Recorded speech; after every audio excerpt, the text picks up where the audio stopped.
I was still standing in the doorway when the quiet hit me. Not the kind of quiet you get on a lazy Saturday morning, but the hollow, echoing kind that lets you know something is terribly wrong. The curtains fluttered from an open window, and a late autumn chill rolled across the floor like a warning. Every cabinet door hung wide, drawers yanked out as if someone had been in a hurry. A faint trace of Caroline's perfumed jasmine and something sharper lingered in the air. My kids' backpacks were gone. Tyler's coat missing. Even the family photo that had hung beside the bookshelf had been stripped from its hook, leaving a clean rectangle on the wall like an open wound. I stepped deeper inside my heartbeat, thudding in the emptiness. And there on the counter, beside a half-dried cup of orange juice, was a folded note in my sister's handwriting.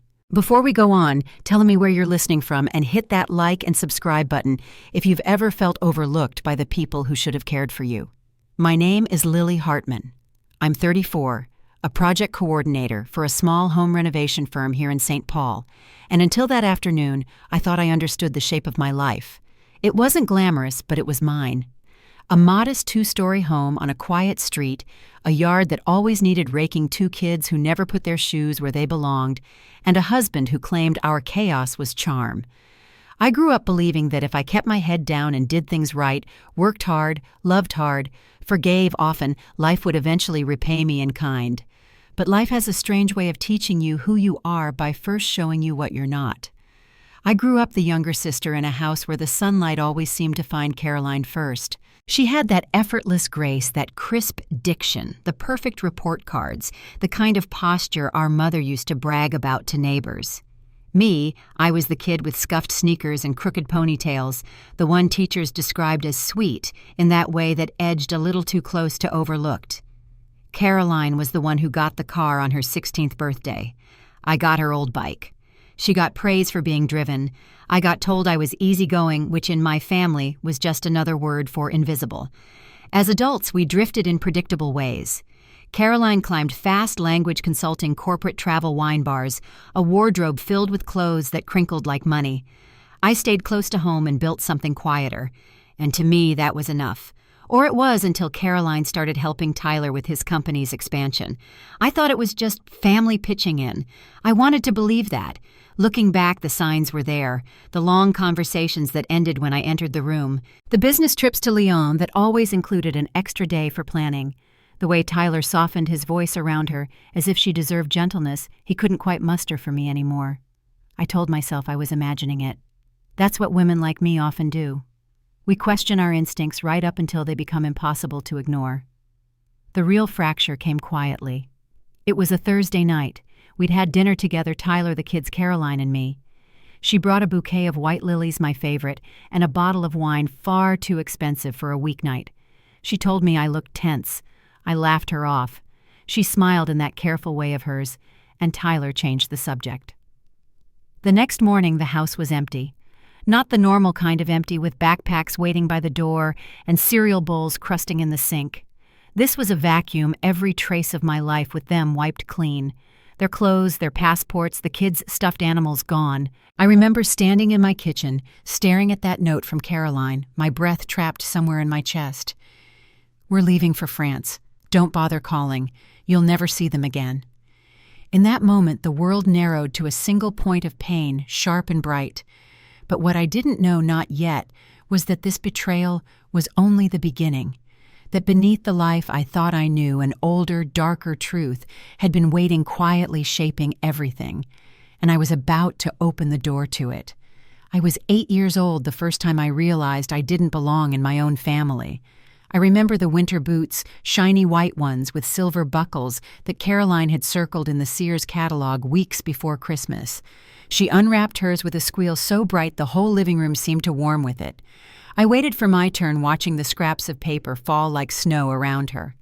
My box looked the same size, the same shape. I told myself quietly, hopefully, that maybe Mom had gotten us matching pairs. But when I tore open the wrapping, I found a pair of plain brown boots, 2 sizes too big, laces frayed at the ends. Caroline slipped her new boots on immediately and spun across the carpet, showing them off like she belonged on a stage. Mom clapped for her, told her she looked like a winter princess. I tried to pull my own boots on, but they flopped at the ankles, swallowing my feet whole. "You'll grow into them," Mom said without looking up. I sat there on the rug watching my sister twirl, feeling the first small crack in something I didn't have a name for yet. That memory drifted back to me, the night everything fell apart, as if my mind had been saving it for the moment I needed to understand who I'd been all along. Looking back now, I can see that the kind of hurt that takes root in childhood doesn't disappear. It settles deep inside you, shaping the way you move, the way you speak, the way you learn to take less space than you deserve. My childhood was full of moments like that, small, ordinary pains that didn't look like much from the outside. Mom wasn't cruel. She was just tired, overworked, and easier on the daughter who never needed reminding. Caroline was the oldest, the achiever the one teachers raved about. She had the glossy hair and the perfect grades, and Mom seemed to orbit around her like she was the sun. I learned early that the quickest way to keep peace in the house was to stay quiet. When Caroline was practicing her piano pieces, I stayed in my room. When Mom needed help setting the table, I did it before being asked. Even chores carried a certain hierarchy. Caroline folded laundry while I had the trash and the muddy boots by the door. It wasn't that Mom didn't love me. She did. But love isn't always the same thing as seeing someone. And I grew up mostly unseen. By the time I reached high school, that habit of shrinking had become second nature. Caroline was already off to Georgetown on a scholarship, while I stayed behind the daughter with the gentle disposition. Mom would beam when Caroline visited, proud of her polished vocabulary and expensive blazer confidence. I'd sit at the dinner table listening to them talk about internships and travel opportunities, knowing I didn't belong in those conversations. When Tyler came into the picture, he was the first person who seemed to really notice me. We met at a mutual friend's backyard cookout. He laughed at my jokes, asked about my job, and didn't look over my shoulder the way some people do when they're searching for someone more interesting. I fell fast convinced that being chosen by someone like him meant I had worth I hadn't been able to name on my own. Caroline congratulated us when we got engaged, but there was something in her smile I didn't recognize at the time, a tightness around the eyes, a curiosity she didn't bother masking. At family holidays, she'd ask Tyler questions about his business in a tone that felt just a little too intimate. Not flirtatious exactly, but proprietary, as though she was evaluating the details of my life like a puzzle she wanted to take apart. I guess I taught everyone, including her, how to treat me. I'd spent decades slipping into the shadows without protest. Why would anyone expect me to step into the light now? The hardest part is recognizing how I participated in my own erasure. I'd shrug off hurt feelings. I'd laugh at jokes where the punchline was me being forgettable or scatterbrained or fragile. I let Caroline correct my pronunciation in front of company because she just wanted to help. I let Tyler interrupt me at dinner parties when he thought my stories were dragging. I let myself believe that I was lucky to be loved, lucky to be chosen, lucky to be tolerated. That's the dangerous part of being overlooked for so long. You start to think it's normal. You start to think you deserve it. And that belief followed me into marriage. Tyler was never unkind, not at first, but he liked order, and I got used to bending to fit that shape. If he needed to stay late at work, I didn't complain. If he wanted to travel for the business, I encouraged him. If he came home quieter than usual, I tiptoed around him. When Caroline stepped in to help with the expansion plans, I convinced myself she was doing it for me to lighten my load to keep our marriage steady. But deep down, a small voice echoed from those childhood winters, telling me I was the one meant to fill in the gaps, to take the leftovers, to be the one who understood. The years blended together that way, steady, predictable, comfortable, in a way that never quite warmed me. I knew Tyler respected me, but I don't know that he truly saw me. I think part of me accepted that. I'd spent most of my life being the supporting character in my own story. Why would marriage be any different? Still, even I couldn't deny that Caroline had a way of stepping into rooms as if claiming them. She was fluent in French, confident with strangers, quick to praise Tyler in ways that made me sound small without ever sounding outright cruel. She'd lean over business documents with him, nodding with approval, as if she were the spouse and I was the assistant bringing coffee. There were moments when I felt a flicker of something, jealousy maybe, or fear. But years of being conditioned to stay silent meant the words died before reaching my mouth. I didn't ask questions. I didn't push back. I told myself everything was fine. And maybe that's why when the betrayal finally came, it didn't feel like a sudden blow. It felt like the end of a long, slow unraveling. It felt like something I'd been preparing for without realizing it. But the truth is that unraveling had started long before Tyler and Caroline packed those passports. It began in those childhood winters with brown boots that didn't fit, and a mother who didn't notice how much it hurt. It grew with every birthday where Caroline's cake had the delicate frosting roses, and mine had simple sprinkles. With every school award ceremony where she walked the stage and I held the camera. You don't just wake up one morning to find your life stolen. There are roots, deep ones, leading all the way back to the first time you learned that your needs were optional.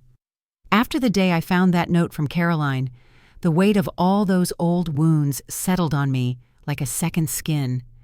I didn't just lose my husband and children. I lost whatever illusions I had about being safe in my own family. But something else happened too. Something subtle but real.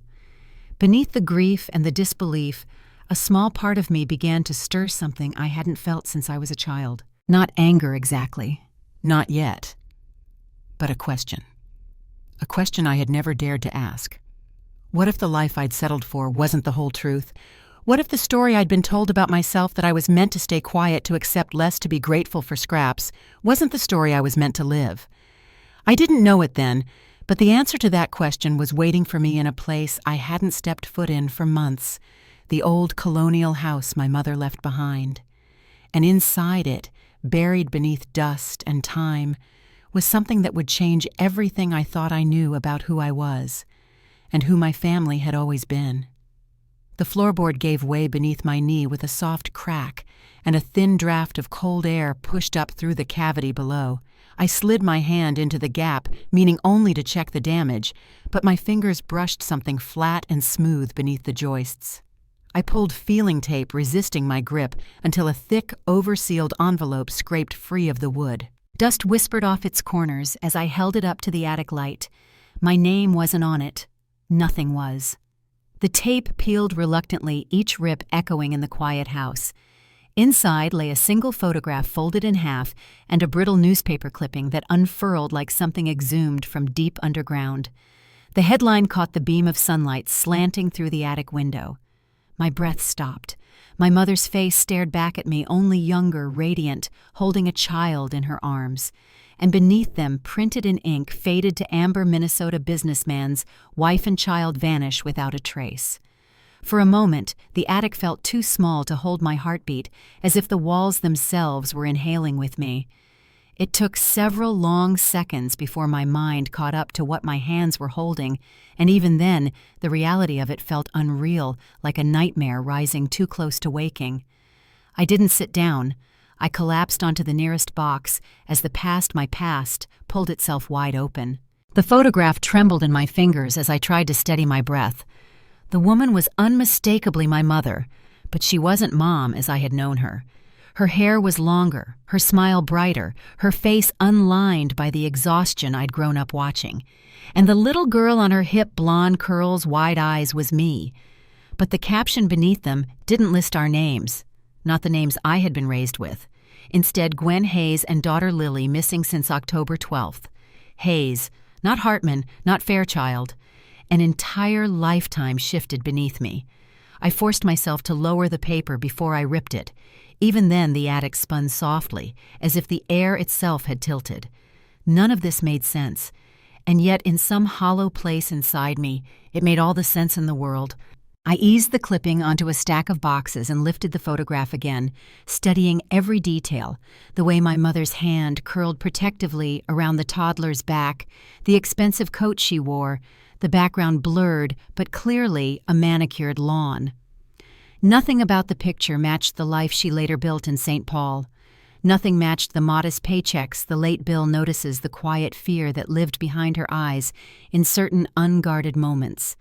And as the shock settled into my chest, it took something else with it, an understanding that my entire life had been built on a foundation I'd never been allowed to see.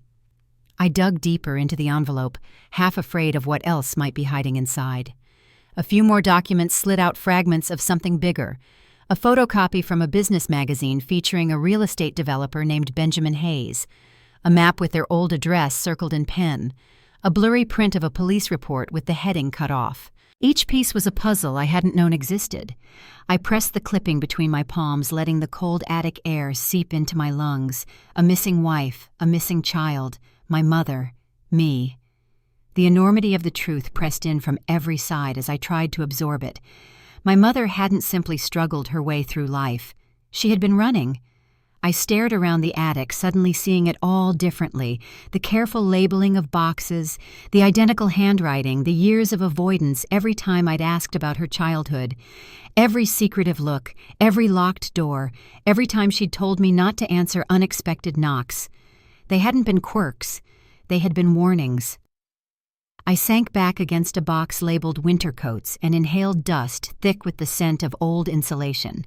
The house felt colder, heavier now, like it held its own breath, waiting for me to finish connecting the pieces.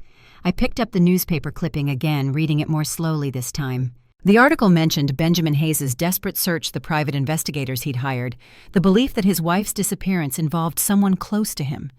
It spoke of his grief, the growing suspicion of foul play, and the heartbreak of not knowing what had happened to his child. His child. Me. My throat tightened. How had I lived 34 years without ever knowing this? How had my mother hid this successfully from everyone? A deeper question followed, heavy as stone. Who had she been running from?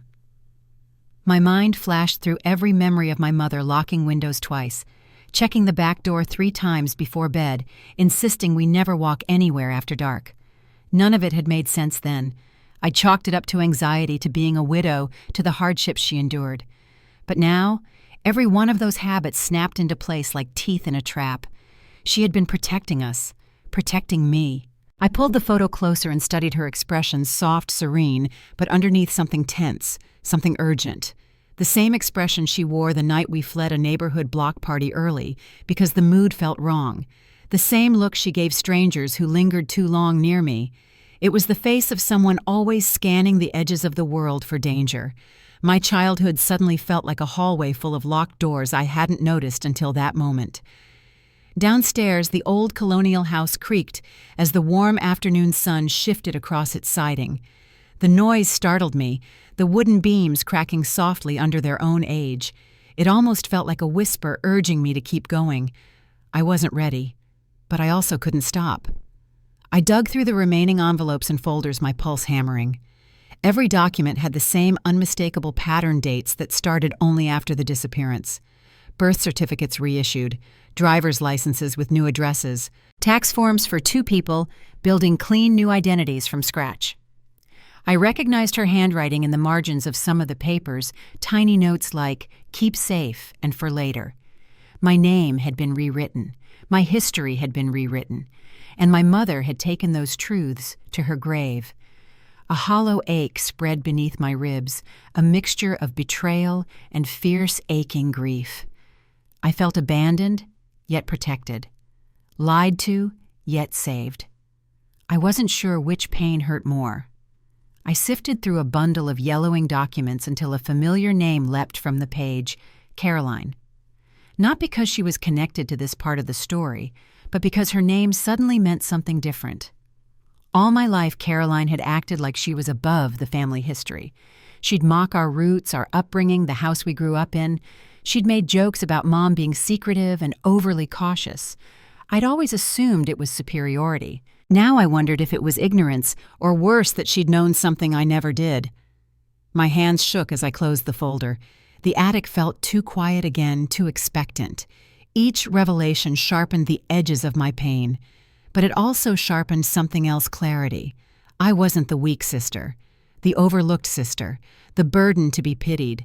I was someone whose entire life had been shaped by danger I never understood. I was someone who had been robbed, not just of her family, but of the truth. Anger settled deep, warm, steady. I rose slowly, bracing myself against the rafters. The truth wasn't just a revelation. It was a map, and every path on it led to one name, Benjamin Hayes, the man who had spent decades searching for a daughter who didn't know she was missing. My throat tightened at the thought, but for the first time since Tyler and Caroline disappeared with my children, I felt a flicker of strength. I wasn't powerless. Not anymore. Not with the truth in my hands. I gathered every document, every clipping, every photograph. The pile was heavier than it looked, as if the weight of 40 years of secrets had settled inside the folders. As I descended the attic stairs, the boards groaned beneath each step, carrying me from the dusty shadows into the clearer light below. I didn't know exactly what I would say once I reached him. I didn't know what he would think or whether he would believe me, but I knew this much. My mother hadn't meant for these secrets to stay buried. She had left them for me to find, and now that I had found them, I couldn't go back to the person I'd been. I dialed the number printed beneath the old magazine clipping of Benjamin Hayes's company. My hand trembled as the phone began to ring.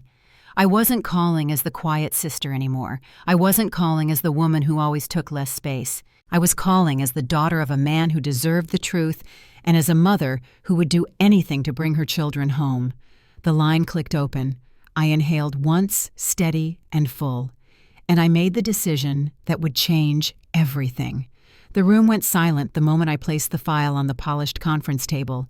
Papers fanned out in slow-motion bank statements, notarized letters, copied forms, bearing signatures that didn't belong to the people who supposedly wrote them. Tyler's hand froze halfway to his water glass. Caroline's smile, that effortless curve she wore like a weapon, collapsed in on itself. Around us, the attorneys, clerks, and court staff turned their heads at once, the hum of side conversations dissolving into a tight, suspended quiet. I slid the final document forward, a travel authorization stamped with the Department of State's seal, my name forged in a handwriting I recognized, down to the loop in the Y. My voice didn't shake when I spoke. "This," I said slowly, "is what you used to take my children." Caroline's chair scraped back an inch. Tyler swallowed so hard the sound carried across the courtroom. The judge's eyebrows rose. A few people leaned forward, hands frozen midway through note-taking.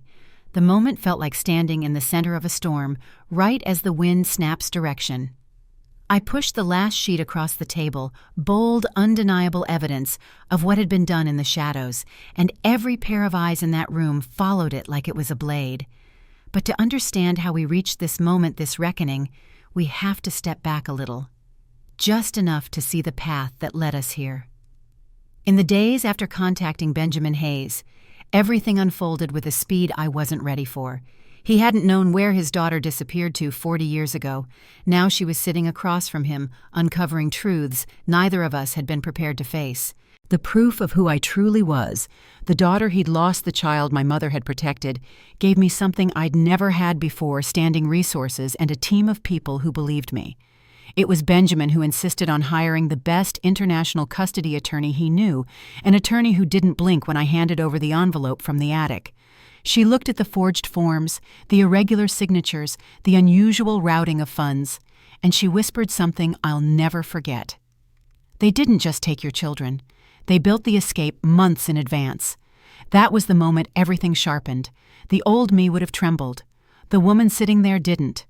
We spent weeks assembling the case, photographing every signature, tracking every withdrawal from my mother's accounts, pulling email logs from Tyler's business account, identifying when Caroline had contacted the customs office posing as me. Benjamin sat with me each step of the way, not as a billionaire or someone swooping in to fix things, but as a father trying to help his daughter reclaim her life.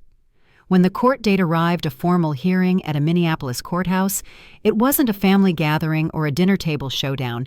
It was something bigger, more public, more permanent. Everyone who mattered was there.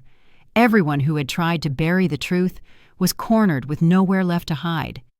And that is why, in the middle of that polished conference room with attorneys and clerks and staff who had seen everything, I decided to lay the truth bare, right in front of the two people who thought I would never fight back. Caroline recovered first. Her voice snapped like ice. "Where did you get that?" I met her stare without blinking. "From the same place you got my signature." A ripple went through the room. Even the judge leaned back slightly, studying Caroline with a new kind of interest. Tyler opened his mouth, but no words came. His face was pale sheen of sweat forming along his hairline. He looked trapped, like a man suddenly aware that the room had only one exit, and he wasn't near it. My attorney nodded at me. It was my moment. I explained calmly how I found the documents in my mother's attic, how Benjamin Hayes verified who I was, how the chain of evidence traced every forged form directly back to my sister, and then the part that made Caroline's jaw tighten until I thought the bone might crack. You used my name to sign a notarized consent form for international relocation, a form you knew I never saw. Caroline tried to laugh, but it came out strangled. Please. You were always dramatic. You probably signed it yourself and forgot. The judge cut her off sharply. Ms. Hartman, the handwriting analysis in front of us states otherwise. The room fell still again. But this case didn't hinge on signatures alone. And I had something else. Something she didn't know about. The twist. I reached into the file and pulled out a single stapled packet. Before Mom died, I said steadily, she assigned me as the beneficiary of her remaining savings.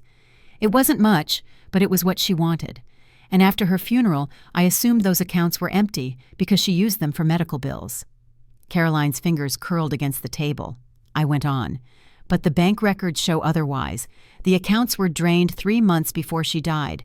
Every dollar transferred into an account under your name. Murmurs broke out around us. Tyler's eyes widened. Caroline's face drained of color. That's ridiculous, she hissed. Mom gave me access to help with her treatments. Did she also give you access to my online banking? I asked. The judge's head snapped toward her. I slid another paper across the table, an IP log. You logged into my bank account 6 times the month before you took the kids. You copied the routing numbers from my savings, moved them into Mom's account, then into yours. You emptied both and used the money to buy your plane tickets. Tyler slumped back in his chair. Caroline, you said your friend paid for the flight. She didn't look at him. In that moment, everything in the room shifted. Not loudly, not dramatically, but in a way that people feel in the air more than they hear, like a pressure drop before a storm breaks. Caroline's facade cracked. Completely. She never needed that money she spat. She never did anything with her life. And Mom? Mom always talked about how you were meant for more than sorting papers and chasing kids around a yard. I deserved something after taking care of everything. It was a confession, wrapped in entitlement. The judge's expression hardened. My attorney leaned in, slightly victorious, without smiling. Benjamin, seated behind me, inhaled quietly, steadying himself. But Caroline wasn't done. She stood abruptly, knocking her chair back. You were always the favorite. Always. You got Mom's attention. Tyler liked you first. You had the house. You had the kids. I was tired of being the one who held things together while you got the sympathy. Her voice climbed until it cracked, echoing around the room like glass. I didn't raise my voice to meet hers. I didn't need to. I never asked to be the favorite, I said softly. I asked to be treated like family. That's all. Her breathing hitched. For the first time in my entire life, she looked small. Not elegant, not superior, just small and scared and exposed. Tyler cleared his throat, barely audible. Caroline, did you really forge? She rounded on him. You think you're innocent? You knew she didn't sign anything. You knew, and you went anyway. Silence tore through the room. Tyler looked at me, eyes filled with regret, too late to matter. Lily, I thought I held up a hand. No, you don't get to explain this. His face fell. The judge gathered the papers before her, each sheet whispering as it turned. I've heard enough. The evidence is overwhelming. Ms. Hartman, Mr. Grant, your conduct is not only unlawful, it is deeply troubling. Ms. Hartman. She looked at me, voice steady. You will have full custodial rights restored, effective immediately. Caroline made a strangled noise. Tyler rubbed his face, staring at the table. And due to the financial misconduct, the judge added coldly, a full investigation will follow, including felony review. The words hit the room like thunder. Caroline's hand gripped the table edge. Tyler leaned back, dazed. I stood. My knees didn't shake. My hands didn't tremble. Everyone in the room looked at me, some with sympathy, some with respect, some simply stunned. But I didn't look at them. I looked at the two people who had built their scheme on the belief that I would always stay silent. Then I turned away. The sound of my footsteps echoed in the hallway as I left them behind the doors, closing softly. Finally, on the version of me they thought they could break. And as I stepped into the late afternoon light, one truth settled firmly in my chest. This time, I wasn't walking away alone. I was walking towards something new, something rebuilt, something that for the first time in my life belonged fully to me. When the courtroom doors shut behind me, the world felt strangely quiet, not hollow the way my house had felt the day my children were taken, but full like sound was returning after a long spell underwater. I stepped into the corridor, and for the first time in months, my chest lifted on a breath that didn't hurt. The fluorescent lights hummed overhead, a steady, gentle note that steadied me more than any words could. Behind me, the voices had stopped. No more accusations, no more frantic explanations. Just the soft echo of my own footsteps as I walked towards something that felt like a beginning. Outside, the cool Minnesota air brushed my face, and the late afternoon sun broke through clouds like a quiet promise. Something had shifted finally and irrevocably. That was the moment I knew the hardest part was behind me, and the real work of rebuilding, of becoming myself, had already begun. The first step was reclaiming the life that had been torn away from me. The legal documents came through quickly: full custody, restored travel restrictions placed on Tyler and Caroline, and a formal order to return every item taken from my children's rooms. But the real victory came the night Ella and Max walked back through my doorway. Their small hands clung to me, as if afraid I might vanish, and I held them with all the steadiness I'd found along the way. We spent that first evening on the living room floor, surrounded by half-packed boxes I'd abandoned weeks earlier. Ella drew pictures while Max built a tower of mismatched blocks. I didn't tell them they were out of order or that the pieces didn't fit. They were home, and that was enough. In the days that followed, the house became our sanctuary. I opened the windows wide, letting in the crisp autumn air. I repainted the hallway a soft, warm gray that felt like starting over. The kids helped me scrub old crayon marks from the kitchen cabinets, laughing as soap bubbles floated across the room. Every sweep of the sponge, every hammer of a nail, every new coat of paint felt like stitching myself back together. The home I had once considered selling became the place where healing took root. Cutting ties with Caroline and Tyler wasn't a single moment. It was a series of small, quiet decisions. I blocked their numbers. I asked the court to route all communication through my attorney. I didn't rage, I didn't demand apologies, and I didn't look back. I simply chose not to open the door again to people who had proven they couldn't be trusted with even the smallest piece of my peace. I didn't hate them. I didn't need to. Distance, I learned, can be more powerful than anger. Benjamin became a steady presence in our lives, not overwhelming, not intrusive, just steady. He invited us for Sunday dinner, and the kids quickly grew attached to him. Max loved the miniature building models in his study, and Ella insisted on bringing her art supplies to draw beside him while he reviewed architectural plans. Watching them with him was like watching something mend itself in real-time threads, reconnecting that had been frayed long before I understood why. But Benjamin's greatest gift wasn't the resources he offered. It was the belief he showed in me. When I told him I wanted to rebuild old homes, restore what others had forgotten, he didn't hesitate. He introduced me to architects, contractors, and project managers. He didn't hand me a business. He handed me opportunity and trusted me to shape it. Within months, I was overseeing my first restoration project, an abandoned craftsman cottage on the east side of the city. The structure was weathered, its foundations settling unevenly, but when I stepped inside for the first time, sunlight poured through broken blinds and lit up dust in the air like drifting stars. I knew instantly that I could bring it back to life. Working on that house became a kind of therapy. Pulling up warped floorboards felt like shedding old fears. Repainting the walls felt like reclaiming parts of myself I didn't know I'd lost. Some evenings, I'd bring Ella and Max with me. They'd sit on the porch with snacks while I patched drywall or sanded trim. The smell of sawdust, the rhythm of the work, the quietness of those nights, all of it grounded me. Friends and neighbors stepped in too, in small but meaningful ways. Mrs. Crawford from next door dropped off casseroles just in case the kids got hungry during the chaos. A coworker offered to help haul debris on weekends. a retired painter from down the block, spent an afternoon showing me how to fix cracked exterior siding without replacing entire panels. None of them asked for the story behind the story. They just showed up. It surprised me how healing it felt to accept help without needing to explain why I needed it. Months passed, and the cottage slowly transformed under my hands. The day I finished the final coat of paint on the front door, a soft, welcoming blue, Ella stood beside me watching it dry. "It looks happy," she said. I smiled because she was right. The house wasn't perfect, but it was whole. So was I. On a quiet winter morning, I took the kids back to the old colonial house, my mother's house, the place where everything had started unraveling and then somehow stitching itself back together. Snow blanketed the yard in soft silence. Inside the attic was no longer a place of shadows and secrets. I had cleaned it, aired it out, and framed the photograph of my mother holding me as a toddler. It hung beside a picture of Benjamin and me with the kids. 2 lifetimes, side by side, finally connected. I stood there for a long moment with Ella and Max beside me. Max traced the edge of the frame with one finger.